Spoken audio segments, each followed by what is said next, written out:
Hello friends, आज इस video में हम डिस्कस करेंगे कि सबमिशन में,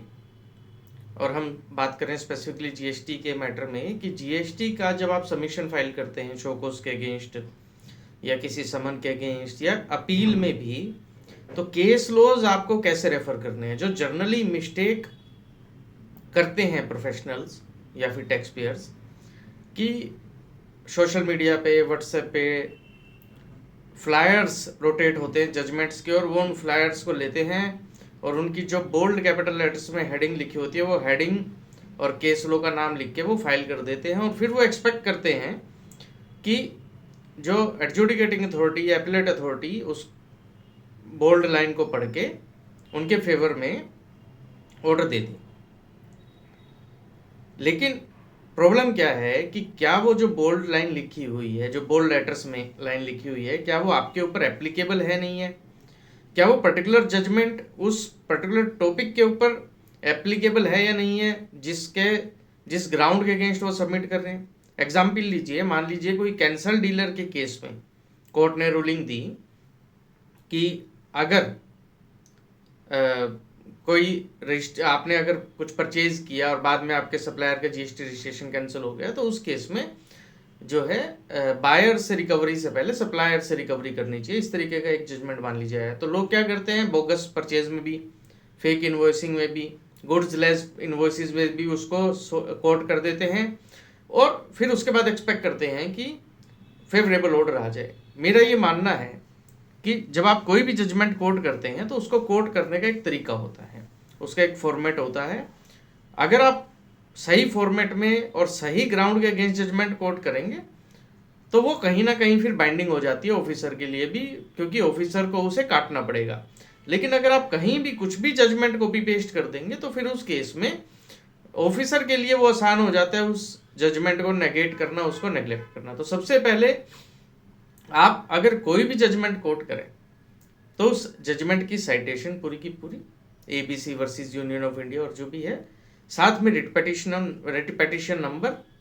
और साथ में डेट ऑफ जजमेंट और प्लस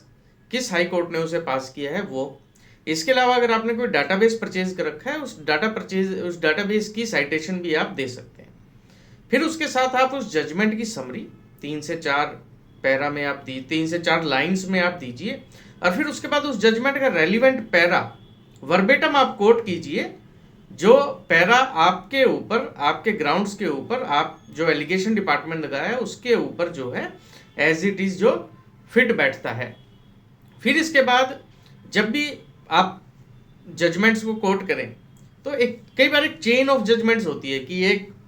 मेन जजमेंट होती है वो सुपरा बन जाती है, फिर उसके बाद चेन ऑफ जजमेंट्स आते हैं। तो कोशिश कीजिए कि आप जो लैंडमार्क जजमेंट है उसको कोट जरूर कीजिए। लैंडमार्क जजमेंट अगर आप कोट करते हैं तो फिर उस केस में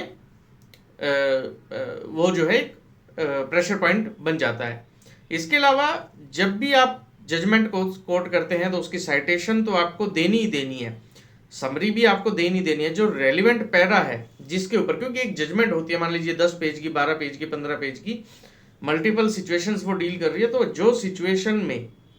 वो जजमेंट दी गई है आप भी उसी सिचुएशन में फॉल करते हैं, वो आपको अपने सबमिशन में दिखाना है कि आपने पहले तो डिपार्टमेंट ने जो एलिगेशन लगाया वो डाला, फिर आपने फैक्चुअली उसको काउंटर किया, उसके बाद जजमेंट कोर्ट की, फिर आपको बताना है कि ये जजमेंट आपके ऊपर किस तरीके से एप्लीकेबल होती है। और इसके अलावा आप अपने भी तरीके से कुछ भी जो आपको सही लगे फॉर्मेट वो यूज कर सकते हैं। लेकिन एक चीज आप प्लीज अवॉइड कीजिए कि जो आप सोशल मीडिया पे कैपिटल लेटर्स में हेडिंग्स घूम रही है उनको कोट करके ये एक्सपेक्ट ना करें कि आपका ऑर्डर आपके फेवर में आ जाए, ऑर्डर ड्रॉप हो जाए, आपका केस ड्रॉप हो जाए, और फिर ये कहना कि ऑफिसर जो है कोर्ट के जजमेंट्स को मान नहीं रहे हैं। कहीं ना कहीं अगर हम उसको सही प्रेजेंट करते हैं तो ऑफिसर फिर बाउंड हो जाता है। मैं ये नहीं कह रहा कि डिपार्टमेंट सब कुछ ठीक कर रहा है, लेकिन अगर हम भी अपने काम को उस तरीके से प्रेजेंट करेंगे तो फिर उनके ऊपर एडिड वैल्यू, एडिड प्रेशर आ जाता है। अगर आपको सुझाव अच्छा लगे तो please like the video, please subscribe the channel. Thank you.